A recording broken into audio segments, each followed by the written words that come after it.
Assalamualaikum warahmatullahi wabarakatuh.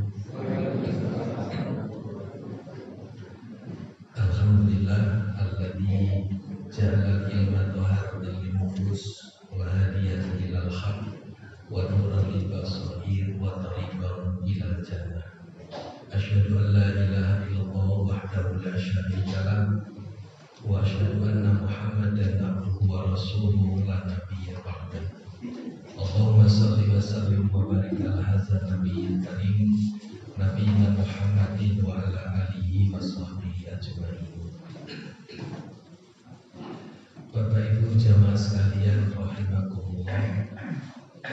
Alhamdulillah dengan limpahan rahmat, taufik serta hidayah Allah, utamanya rahmat iman dan Islam, rahmat sehat, sempat, kuat, sehingga rahmat itulah yang mengantarkan kita di pagi hari ini berada di tempat yang mulia dan terhormat.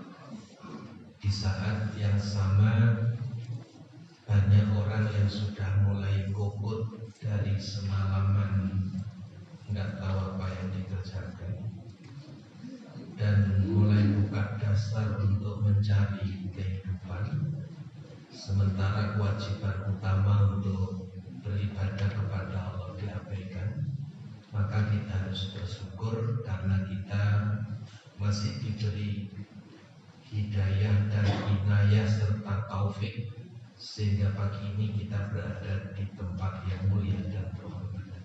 Mudah-mudahan kelak di hadapan Allah di akhirat kelak kita akan mendapat tempat yang mulia dan terhormat di sisi Allah Subhanahu wa taala. Mengawali kajian pagi ini, mari kita buka dengan membaca basmalah. Bismillahirrahmanirrahim.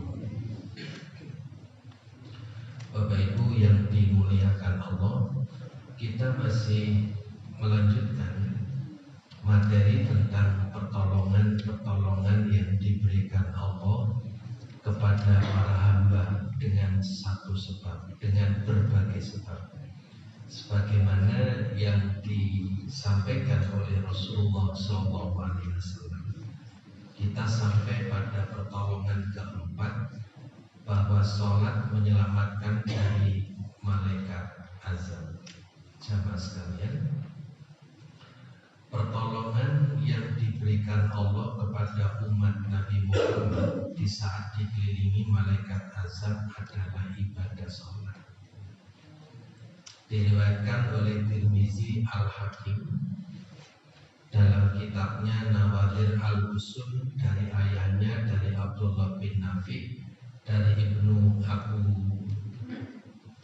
Hudayb, dari Abdurrahman bin Abu Abdullah, dari Sa'id ibnu Musayyib, dari Abdurrahman bin Saurah, bahwa ia berkata, pada suatu hari Rasulullah menemui dan bergabung dengan kami yang sedang berada di Madinah. Beliau bersabda, kemarin aku bermimpi sangat menarik sekali. Aku melihat seorang dari umatku sudah dikelilingi oleh para malaikat azab, lalu muncul amal ibadah sholatnya yang kemudian menyelamatkannya dari tangan mereka. Jamaah sekalian, mimpinya para rasul itu namanya ru'yatul haq, mimpi yang benar, mimpi yang mengandung wahyu dari Allah. Seperti mimpinya Nabi Ibrahim alaihissalam, beliau mendapat perintah, ini arafil man anni adbahuka fanzur mata tara.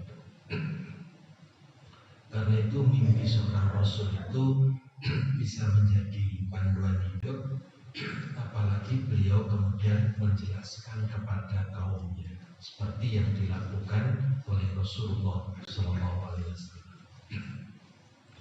Bapak Ibu, pertolongan Allah melalui sebab ibadah sholat secara rasional, bahwa ibadah sholat itu merupakan perisai dari segala macam hidup di dunia maupun di akhirat. merupakan rangkaian waktu sholat terkait dengan berbagai peristiwa yang pernah dialami oleh para rasul terdahulu. Ambil contoh,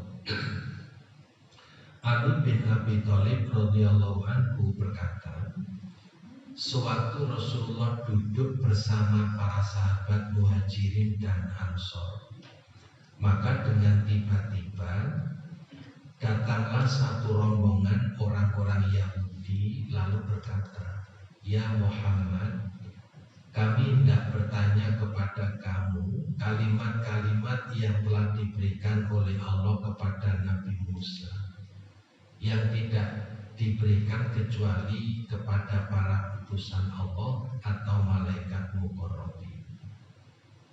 Lalu Rasulullah bersabda, "Silakan bertanya." Orang Yahudi berkata, "Terangkan kepada kami tentang 5 waktu yang diwajibkan oleh Allah atas umatmu." Nah, Rasulullah kemudian menjelaskan, Salat zuhur jika tergelincir matahari, maka bertasbihlah segala sesuatu kepada Tuhannya. Salat asar itu ialah saat ketika Nabi Adam memakan buah khuldi. Salat maghrib itu adalah saat Allah menerima taubat Nabi Adam. Maka setiap mukmin yang bersalat maghrib dengan ikhlas, berdoa meminta sesuatu kepada Allah, maka pasti Allah akan mengabulkan permintaannya. Sebagaimana taubatnya Nabi Adam diterima oleh Allah. Rabbana zalamna anfusana wa illam taghfir lana wa tarhamna lanakunanna minal khasirin. Salat Isya itu ialah salat yang dikerjakan oleh para rasul sebelumku.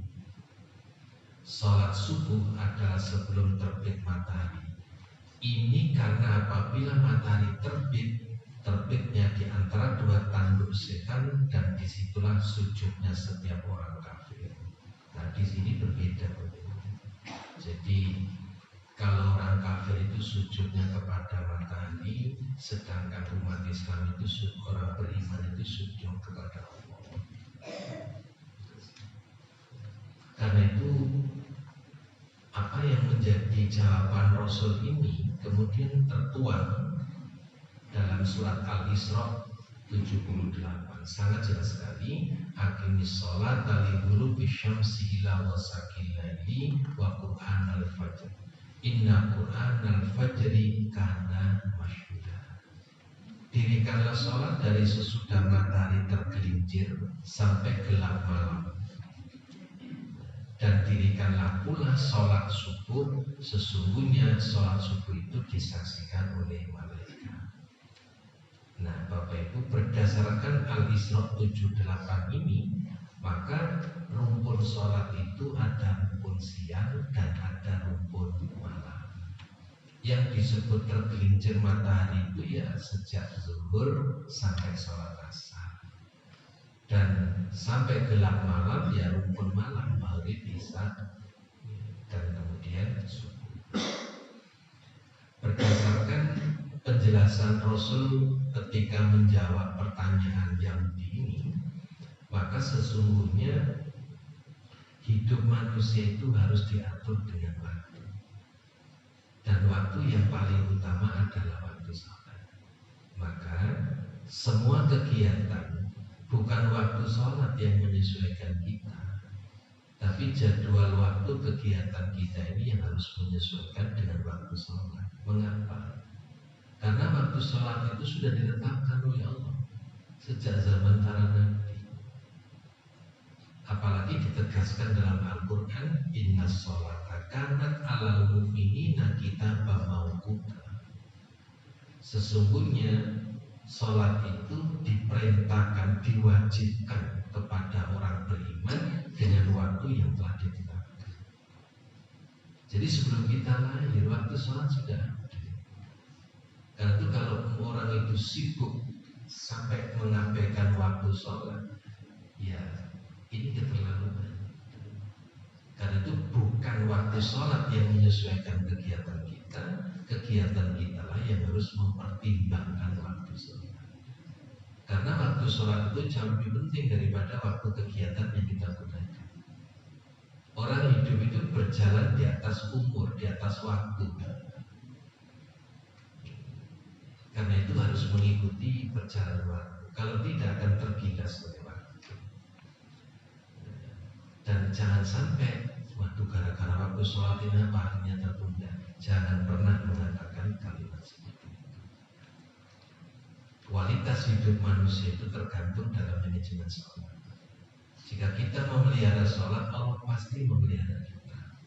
Tapi kalau kita mengabaikan waktu sholat, Allah berlepas tangan, tidak akan memelihara kita. Ini kaitannya dengan jawaban Rasul terhadap pertanyaan yang. Nah, ayat ini menerangkan waktu-waktu sholat yang 5 itu. Tergelincir matahari untuk waktu sholat zuhur dan asar, gelap malam untuk waktu maghrib dan isya. Nah, setelah orang Yahudi mendengar penjelasan dari Rasulullah SAW, anehnya lalu beliau berkata, memang benar apa yang kamu katakan itu Muhammad. Katakanlah kepada kami, apakah pahala yang akan didapati oleh orang sholat? Setelah Yahudi itu tanya tentang waktu-waktu sholat, karena juga sudah diterima oleh Nabi Musa, dan Yahudi ini kayaknya penasaran ya, sambil ngetes atau gimana, tanya lagi tentang pahala balasan yang didapat bagi orang yang sholat.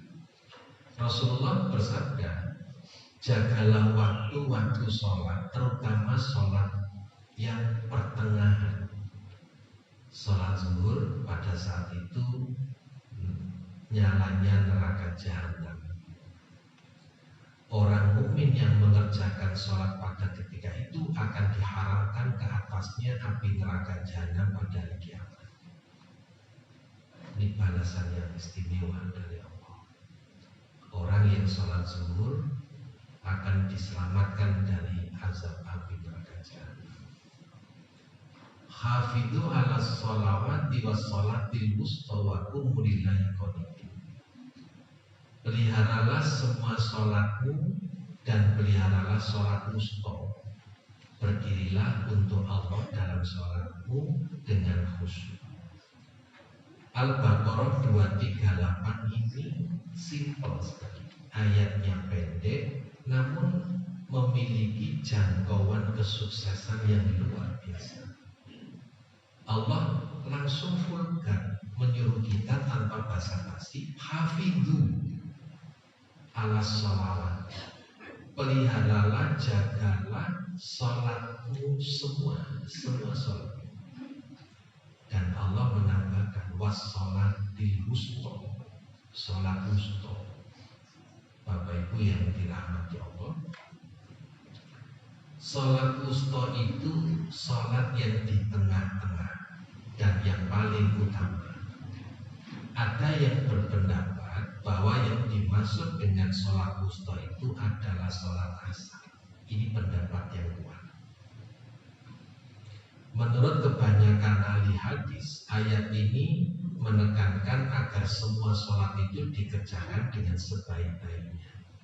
Ini analisis hadis. Sedangkan sholat wusta dalam pandangan para ulama yang lebih kuat itu adalah sholat asar. Mengapa sholat asar disuruh memelihara ala sholatil wusta? Karena waktu asar itu waktu yang seringkali menyebabkan orang terlena. Karena kalau bekerja istirahatnya waktu zuhur karena sudah puncak kelemahan. Setelah zuhur kerja lagi. Nah, waktu asar itu rawan istirahat. Seringkali kebablasan. Atau kalau tidak istirahat, waktu-waktu sesudah zuhur itu biasanya digunakan untuk olahraga. Yang badminton, yang tenis, yang golf. Seringkali bermain itu lupa waktu sampai suruh sampai maghrib. Karena itu berbahaya sekali waktu asar. Yang kedua, waktu asar itu digunakan oleh Allah untuk sumpah. Wal asri innal insana lafi khusr. Sumpah Allah menggunakan waktu asar itu waktu injury time dalam bahasa sepak bola. Menit-menit terakhir dalam kehidupan. Sumpah dalam kondisi waktu kritis. Lantas Allah menjelaskan innal insana lafi khusr. Sesungguhnya semua manusia itu sudah bersumpah waktu yang digunakan injury time dalam kondisi waktu kritis. Allah menyatakan semua manusia merugi. Ada 3 unsur dalam surat Al-Asr ini. Keseriusan Allah tergambar pada sumpah, waktu yang digunakan, kemudian pernyataan innal insana lafi khusr. Nah, 3 unsur ini menekan kesadaran kita untuk mencapai ilal ladzina amanu wa amilus sholihati wa tawassaw bil haqqi wa tawassaw bis sabr. Yang dikecualikan oleh Allah dari kerugian itu hanyalah 4 orang. Orang yang beriman dan beramal soleh, saling menasihati dalam kebenaran, saling menasihati dalam kesabaran. Itu yang dijamin selamat dari kerugian. Iman illal ladzina amanu wa amilus sholihati. Iman dan amal soleh dijamin selamat dari kerugian. Di dalam surat An-Nahl ayat 97 Allah menjelaskan, Allah berjanji, man amila sholihan min zakarin aw unsa wa huwa mu'minun falanuhyiyannahu hayatan thayyibatan wa lanajziyannahum ajrahum bi ahsani ma kanu ya'malun. Barang siapa yang beramal soleh, baik laki-laki maupun perempuan, dalam keadaan beriman, Allah berjanji 2. Sungguh akan aku berikan kepada mereka hayatan thayyibatan, kehidupan yang baik. Dan sungguh akan kami berikan balasan yang lebih baik dari apa yang telah mereka kerjakan. Iman dan amal soleh, selamat dari kerugian. Apalagi terus ditambah saling nasihat menasihati, bukan saling salah menyalahkan. Saling nasihat menasihati dalam kebenaran. Nah, yang sekarang berkembang itu bukan saling nasihat menasihati, tapi saling mencari kesalahan. Lelah kita mengikuti YouTube, lelah kita mengikuti pemberitaan sekarang ini.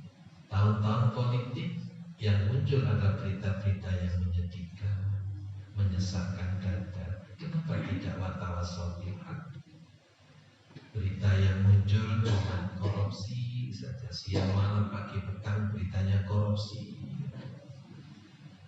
Jadi ngapain ngurusi orang jahat?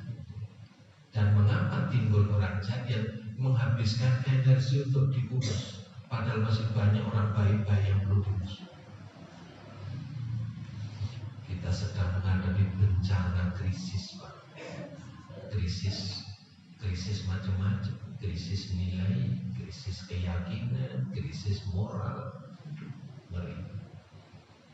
Jadi hanya orang yang beriman dan beramal soleh dan saling nasihati dalam kebenaran, bukan saling nyalakan, bukan saling mengorek aib dan rahasia seseorang. Dan selain watawassaw bil haqq, watawassaw bis sabr, kita harus rajin menasihati tentang kesabaran. Dan tidak saja kesabaran itu dinasihatkan ketika orang lain mendapat musibah, Tidak ada musibah pun kita tetap nasihat dalam kesabaran. Karena apa? Kesabaran itu energi spiritual dalam hidup ini. Orang kalau nggak sabar susah. Bapak kalau nggak sabar melawan kemalasan, melawan berbagai rintangan, nggak mungkin detik ini duduk di majelis yang mulia ini.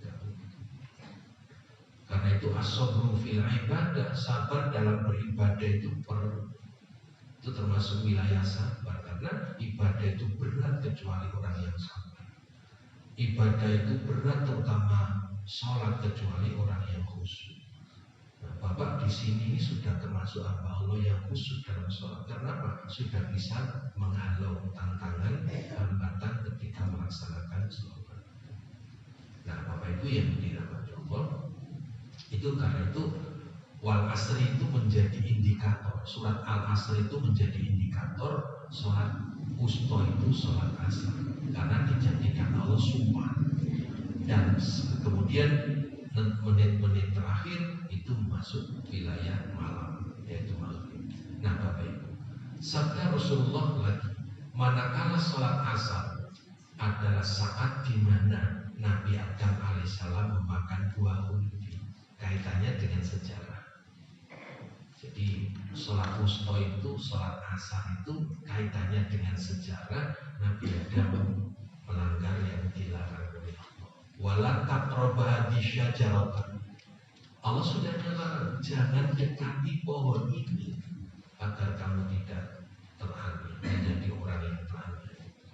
Orang-orang mukmin yang mengerjakan sholat asar akan diampunkan dosanya seperti bayi yang baru lahir. Selepas itu Rasulullah SAW membaca ayat yang maksudnya jagalah waktu-waktu sholat, terutama sekali sholat yang pertengahan. Hafidhu ala sholawati was sholatil wusta. Diulang lagi oleh Rasulullah di dalam menjelaskan sholat, pahala sholat kepada orang yang Salat maghrib itu adalah saat di mana taubat Nabi Adam diterima. Seorang mukmin yang ikhlas mengerjakan salat maghrib kemudian meminta sesuatu kepada Allah, maka Allah akan perkenankan. Kalau minta ampun ya diampuni, kalau bertaubat ya diterima, kalau minta rahmat ya dirahmati, kalau minta perlindungan ya dilindungi. Karena itu para sesepuh kita itu kalau ada menjelang maghrib masih ada anak-anak yang berkeliaran di luar rumah itu digorak, dihalau, cepat mandi, sholat maghrib jelang subuh. Karena apa ya? Dalam rangka memotivasi. Cuman bahasanya itu bahasa zaman itu, bahasa orang tua, bahasa sederhana. Ya, istilahnya cepat mandi, cepat maghrib karena ini candi Allah.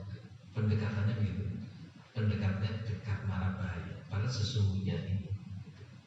Nah Bapak Ibu, sabda Rasulullah, sholat isya atamah, jadi sholat atamah itu sholat isya. Katakan kubur itu adalah sangat gelap, dan begitu juga pada hari kiamat. Maka seorang mukmin yang berjalan dalam malam yang gelap untuk pergi menunaikan sholat isya berjamaah, Allah akan haramkan dirinya daripadanya terkena nyala api neraka dan diberikan kepadanya cahaya untuk menyeberangi titian sirat. Sholat, sabda Rasul seterusnya, sholat subuh pula. Seorang mukmin yang mengerjakan sholat subuh selama 40 hari secara berjamaah diberikan kepadanya oleh Allah 2 kebebasan, yaitu dibebaskan dari api neraka dan dibebaskan dari nifak, yaitu sifat orang munafik. Namun jangan terus 40 hari terus gak jamaah, itu jangan terus dipahami lek ono minimalis saya 40 hari subuh jamaah wis oleh. Jangan terus nanti gara-gara materi ini terus disalahpahami wis utang dulu ya mulai. Jangan. Seterusnya ini motivasi dari Rasulullah. Nah, Kemudian seluruh waktu sholat sudah ditetapkan langsung oleh Allah. Jadi yang menetapkan waktu sholat dari subuh sampai subuh lagi itu Allah. Fa'idha qadaitumus sholata fadhkurullah qiyaman wa qu'udan wa 'ala junubikum. Fa'idha ma'nantum faqimus sholat inna sholata kanat 'alal mu'minina kitaban mawquta. Maka apabila kamu telah menyelesaikan sholatmu, ingatlah Allah di waktu berdiri, di waktu duduk, dan di waktu berbaring. Kemudian apabila kamu telah merasa aman, maka dirikanlah sholat itu sebagaimana biasa. Sesungguhnya sholat itu adalah waktu yang ditentukan waktunya atas orang-orang yang beriman. Dalam surat An-Nisa 103 ini ada 3 pelajaran penting. Pertama, kalau kita sudah menyelesaikan sholat, kita diperintahkan ingat Allah. Ingat Allah dalam segala kondisi. Jadi ingat Allah itu menerapkan makna dan pesan moral sholat, sehingga bisa otomatis sesudah sholat itu nuansanya selalu zikrullah.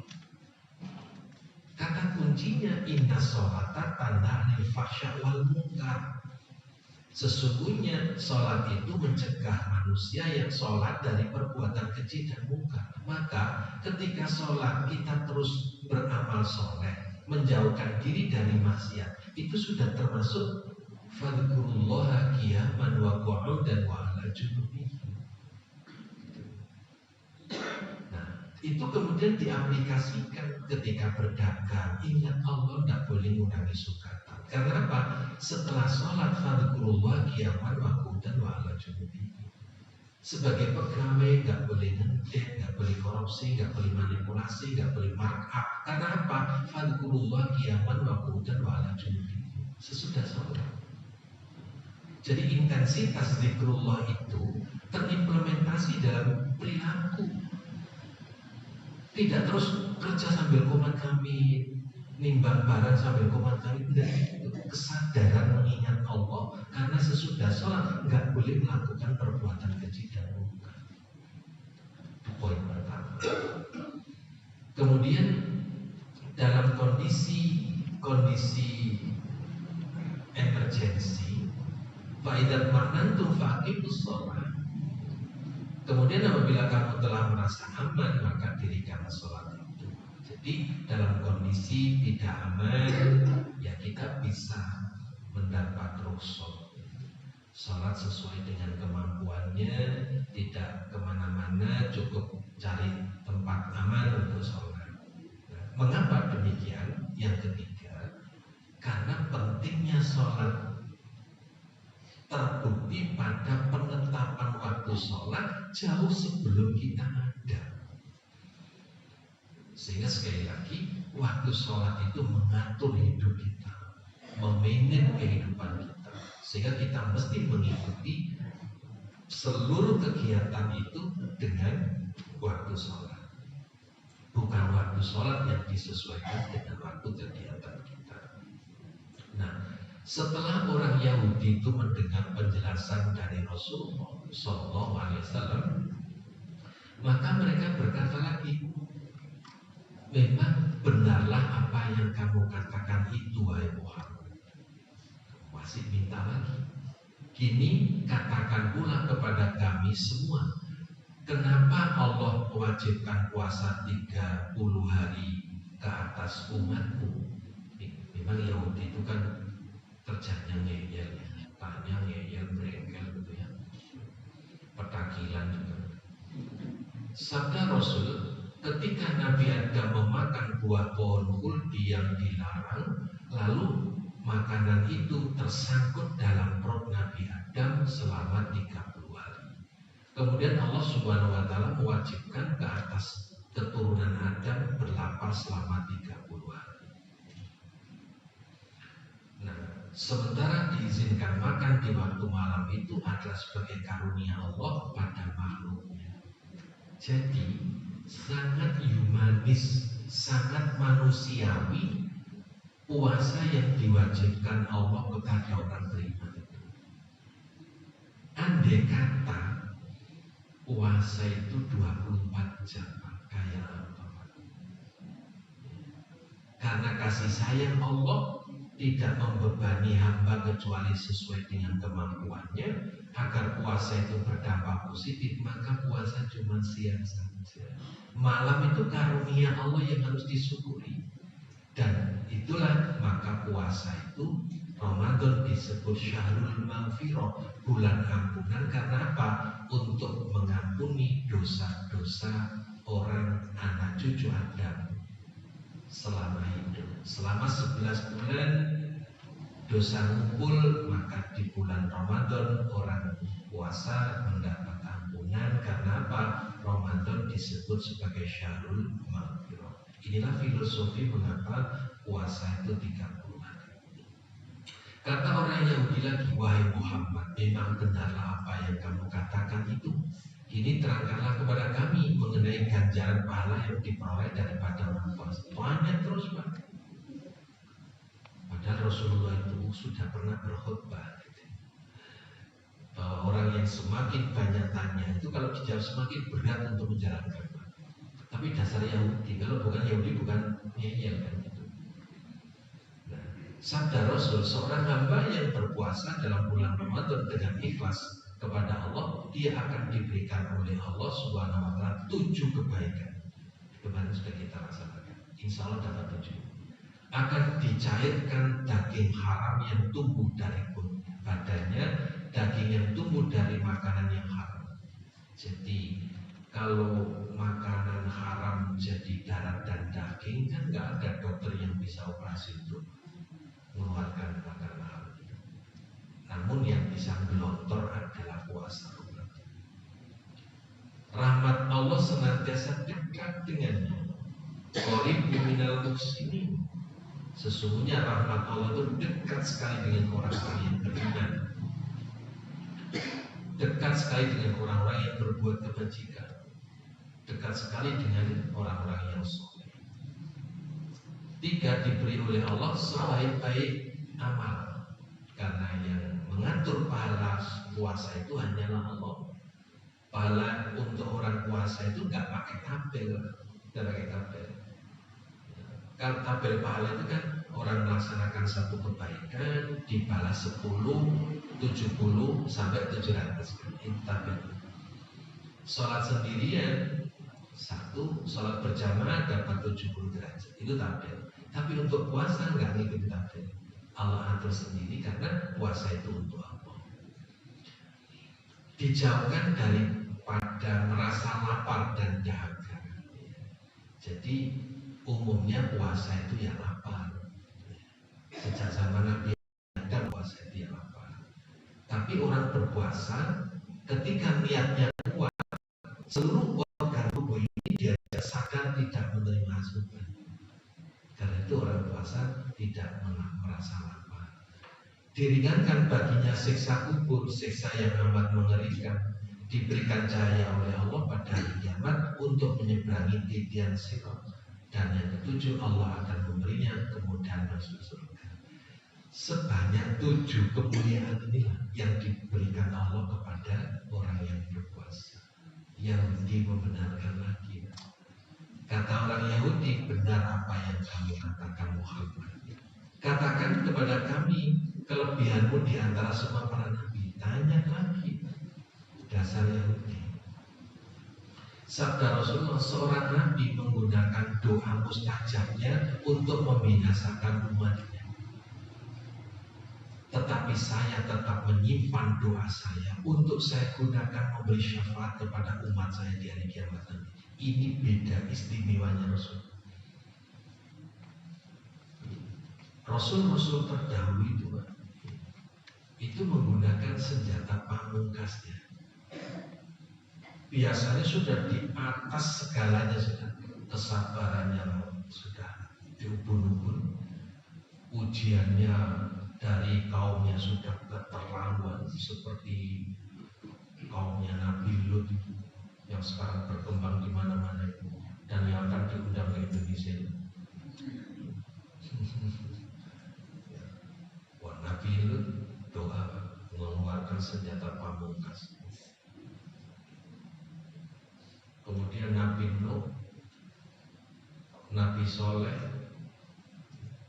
wah luar biasa. Nah, Rasulullah itu sesungguhnya punya doa yang mustajab untuk membinasakan umatnya, tapi tidak dipakai oleh Rasulullah. Ketika Rasulullah ke Taif, mau hijrah pertama kali ke Taif, itu karena provokasi Abu Lahab dan Abu Jahal, penduduk Taif menolak sambil mengusir, dilempari batu sampai gigi Rasulullah itu ada yang patah. Malaikat gergetan sampai nawarkan, gimana kalau gunung itu saya tumpahkan ke atas kepala orang banyak. Rasulullah nggak mau. Beliau malah berdoa, Allahumma hdi qaumi fa innahum la ya'lamun. Demikian pula ketika Rasulullah SAW berdoa di Jabal Uhud sampai sorbannya Rasul itu jatuh. Itu banyak tawaran dari malaikat, tapi Rasulullah tidak. Karena apa? Doa Rasulullah akan digunakan nanti ketika hari kiamat untuk memberi syafaat kepada umatnya. Karena itu bersyukur sekali. Kata orang Yahudi, benar apa yang kamu katakan itu Muhammad. Kini kami mengakui dengan ucapan asyhadu an la ilaha illallah wa annaka rasulullah. Kami percaya bahwa tidak ada Tuhan melainkan Allah dan engkau utus Allah. Nah, Bapak Ibu yang dirahmati Allah, pertanyaannya, apakah dia itu Yahudi beneran atau Yahudi-Yahudian atau dia malaikat yang nanya itu? Nah, saya melacak belum ada penjelasan, tapi dalam hati saya bertanya, ini malaikat yang pura-pura jadi Yahudi untuk ngetes Rasul, hasil tesnya untuk pelajaran bagi umat beliau yang malam pagi ini kita pelajari, bisa jadi itu. Atau memang Allah dan malaikat dan Rasul menunjukkan karakter Yahudi dalam dua tipe. Pertama, ada Yahudi yang tanya terus tapi untuk mengimani, ada tanya terus untuk mengingkari. Mental itu selalu lekat dengan karakter Yahudi. Jadi Yahudi itu ngeyelnya itu untuk menambah keyakinannya seperti yang ini, atau ngeyelnya itu untuk ngetes kemudian mengingkari. Karakter itu lekat sekali dengan Yahudi. Nah, maka kita harus mengambil pelajaran. Kalau kita bertanya, betul-betul ingin tahu yang sebenarnya, sehingga dengan itu kita menjadi semakin beriman, semakin sadar, dan semakin menyempurnakan kekurangan kita. Tapi karena ada orang tanya itu ngetes, itu ada orang tanya ngetes, sejauh mana kemampuan yang menjawab itu. Jadi kasus yang bukan kasusnya, peristiwa yang ditemui oleh Rasulullah ini akan terus berlangsung sampai kapan? Sampai hari kiamat. Oleh karena itu Bapak Ibu, kita mengambil sari banyak ya. Pertama yang penting adalah bahwa malaikat azab yang akan mengerumuni manusia itu bisa dialog dengan ibadah sholat yang kita laksanakan. Tentu sholat yang membawa kita pada perubahan perilaku yang lebih bagus. Pahalanya jelas, keutamaannya ada pada waktu ditetapkan Allah sebelum kita ada, itu keistimewaannya. Dan orang Yahudi membenarkan gitu lah. Nah, kalau umat Islam yang sudah diperintahkan sholat kok nggak membenarkan, ya lebih rendah daripada orang Yahudi. Pas. Nah, saya menoleh ke Pak Priyo, dan tetap saya membawa beliau. Demikian Bapak Ibu yang dapat saya jelaskan. Mudah-mudahan kita bisa lebih bersemangat di dalam melaksanakan rangkaian ibadah kepada Allah, utamanya sholat. Saya berbahagia sekali di Masjid Jutyadeni, di antara masjid yang saya bina subuhan, alhamdulillah termasuk yang makmur. Saya noleh sampai 4 solo ya. Di saat saya berangkat ke sini di pinggir jalan itu, motor itu baru 3 biji. Di sini motor sudah banyak. Makmur alhamdulillah, barakallah. Saya kagum sekali. Monggo Pak Priya. Ya, terima kasih Pak. Apa puasa kita semuanya dari puasa Senin Kamis, sahur dan lain sebagainya itu untuk Allah. Yang kedua, kalau kita lupa puasa ayam bid, kemudian kita cari sendiri waktu, misalnya mestinya Jumat, Sabtu, Minggu, karena lupa akhirnya Minggu, Senin, Selasa. Boleh. Jadi yang pertama, jadi puasa itu ibadah yang istimewa nih. Tidak hanya puasa Ramadan, karena amalan-amalan sunnah itu sebagai komplementer amalan fardu yang manakala ada kekurangan. Karena itu nilainya sama dengan mengapa setelah sholat fardu kok ada sholat sunnah rawatib. Itu dalam rangka andai kata dalam melaksanakan sholat fardu ada kekurangan, bisa ditempel, didempul dengan sholat sunnah rawatib. Puasa manakala ada kekurangan bisa disempurnakan dengan puasa sunnah. Ada satu hadis yang menjelaskan begini. Ketika yaumul hisab, malaikat melapor amalan-amalannya hamba yang dihisab itu. Ketika sholat kan dihisab yang pertama. Nah, begitu dihisab yang pertama, sholatnya ada kekurangan. Allah perintahkan koreksi sholat sunnahnya. Begitu dilaporkan sholat sunnahnya baik, tutup kekurangan sholat fardunya dengan sholat sunnahnya.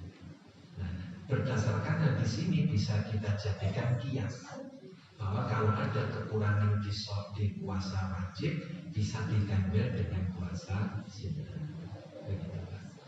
Kemudian yang kedua, kalau yaumul puasa yaumul bid tanggal 13, 14, 15 Qamariyah ada halangan atau lupa, monggo Pak, yang penting dalam 1 bulan itu 3 hari.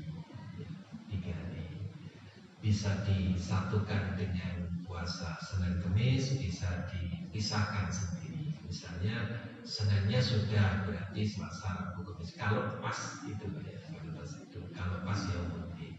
Jadi mengikuti alur saja Pak. Kalau seandainya lupa atau ada halangan untuk syar'i, monggo ditutup nanti pada hari yang lain.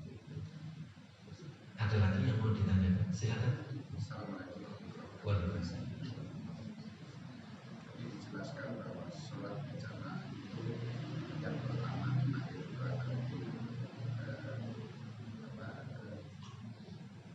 selamatkan dari api neraka, dan yang sholat kemudian subuh itu adalah selamatkan api neraka dan bebaskan dari sifat-sifat.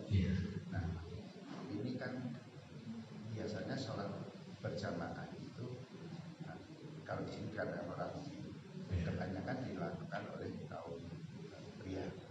Bagaimana dengan kaum wanita? Belajar. Waalaikumsalam. Jadi kaidah dasarnya memang sholat berjamaah di masjid itu awalnya disyariatkan untuk pria, baik Jumatan maupun sholat berjamaah pada waktu. Namun tidak ada larangan bagi seorang wanita untuk sholat jamaah pula di masjid. Karena kalau ada larangan, tentu Rasul melarang istrinya sholat berjamaah di masjid. Kalau ada larangan, tentu istri beliau tidak tahajud di masjid. Karena faktanya istri beliau itu ada yang sholat tahajud di masjid, kemudian karena ngantuk, beliau membuat tali antar tiang masjid dengan tiang masjid ditali, Begitu Rasul datang, tanya ini talinya siapa? Ini tali istri Rasulullah. Kenapa? Beliau kalau ngantuk pegangan tali. Berarti apa? Istri beliau juga sholat tahajud di masjid. Atas dasar ini, wanita yang melaksanakan sholat berjamaah di masjid nilainya sama dengan pria. Termasuk Jumatan. Kalau dilarang tentu Masjidil Haram nggak boleh ada wanita sholat ke Masjidil Haram kan. Kalau seandainya wanita dilarang berjamaah di Masjid Nabawi nggak ada yang wanita. Buktinya sekarang lahan softnya wanita dikembangkan di Masjid Nabawi sampai keluar belakang kanan kiri. Jadi tidak ada larangan bagi seorang wanita untuk sholat berjamaah. Syukur-syukur kalau diajak sang suami. Nah, menjadi prihatin kalau istrinya rajin jamaah, suaminya tidak rajin jamaah. Itu yang perlu dipertanyakan itu. Dan doa Pak jadi bapak harus menjadi imam ya. Jadi harus jadi imam ya, rajin ke masjid sholat berjamaah. Syukur-syukur istrinya diajak serta, sehingga ya namanya berjuang hidup yang bareng, masuk surga juga bareng ya. Saya kira gitu Pak. Dan manfaat sholat subuh berjamaah itu luar biasa, istimewa sekali. Silakan. Assalamualaikum warahmatullahi wabarakatuh. Waalaikumsalam. Saya mau tanya, umat Nabi Musa, kemudian Nabi Isa dan Nabi Muhammad itu ada orang Yahudi yang sebenarnya ngeyel, tapi ada juga yang beriman. Nah, mereka itu yang beriman itu sekarang di mana, atau dalam bentuk apa gitu? Baik. Koloni apa gitu? Baik. Jadi umat Nabi Musa namanya kaum Yahudi Bani Israel, dan orang-orang Nasrani umatnya Nabi Isa alaihissalam itu di dalam Al-Quran disebut Ahlul Kitab. Ahlul Kitab itu sesungguhnya umat yang komitmen terhadap kitab yang diturunkan Allah kepada nabinya. Jadi orang Yahudi yang mestinya tunduk dengan Taurat, orang Nasrani tunduk dengan Injil. Persoalannya terjadi pergeseran. Ahlul kitab yang mestinya komitmen terhadap kitab yang diterima Rasulnya, ternyata orang Yahudi berubah. Taurat jadi Talmud. Nah, ketika Taurat jadi Talmud, maka ahlul kitab itu menjadi lam yakunil ladzina kafaru min ahlil kitabi wal musyrikina munfakina hatta ta'tiyahumul bayyinah. Jadi umatnya Nabi Musa yang Yahudi itu ya ada yang mengikuti Taurat, tapi ada yang melenceng dari Taurat, mengimani membuat kitab baru namanya Talmud. Nah, Talmud ini bukan ajaran Nabi Musa. Itu persoalannya Pak. Nah, orang Yahudi menyembah Samiri, berarti kan tidak bertauhid kepada Allah. Orang Yahudi diperintahkan ibadah di Sabtu ngeyel. Akhirnya kuno kirodatan khosiin, dikutuk oleh Allah jadi monyet yang dibenci. Nah, ini kan berarti Yahudi yang menyimpang, ahlul kitab yang menyimpang. Padahal kita diberi kitab, tapi tetap ada yang Yahudi yang beneran gitu. Nah, Nasrani juga begitu. Nah, Nasrani itu kan sebenarnya kitab yang diterima oleh Nabi Isa itu kan Injil.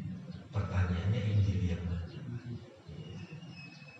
Karena Injil itu kan ada Injil Thomas, Injil Barnabas, Injil Matius, Injil Markus, Injil Yohanes dan sebagainya itu. Nah, ini yang mana?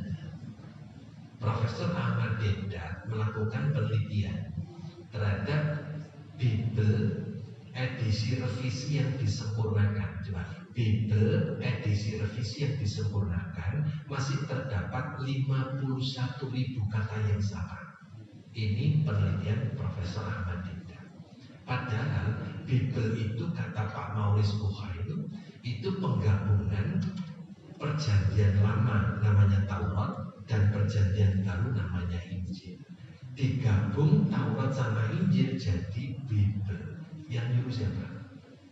Apakah Nabi Isa nyuruh untuk menggabungkan Taurat Muhammad sama Injil jadi lebih penting? Tidak, Pak. Ini rekayasa mereka. Nah, maka ahlul kitab itu kaum yang mendapat kitab lewat nabi dan komitmen. Kalau tidak komitmen menjadi lam yakunil ladina kafaru min ahlil kitabi wal musyriki namun fakin hatta tatiyahul bayyinah. Yang kedua, jelas ya. Baik, Bapak itu mudah-mudahan kajian kita menjadi ilmu yang bermanfaat dan diberi kekuatan oleh Allah untuk bisa mengamalkan ilmu yang kita kaji bersama pagi hari ini. Doa kami semoga Allah memberi sehat walafiat, kekuatan lahir dan batin, perlindungan, keselamatan dan berkah. Mudah-mudahan kita semuanya menjadi ahli surganya Allah Subhanahu wa taala. Kita tutup dengan doa kafaratul majlis. Subhanallah wa bihamdika asyhadu an la ilaha illa anta astaghfiruka wa atubu ilaik. Assalamualaikum warahmatullahi wabarakatuh.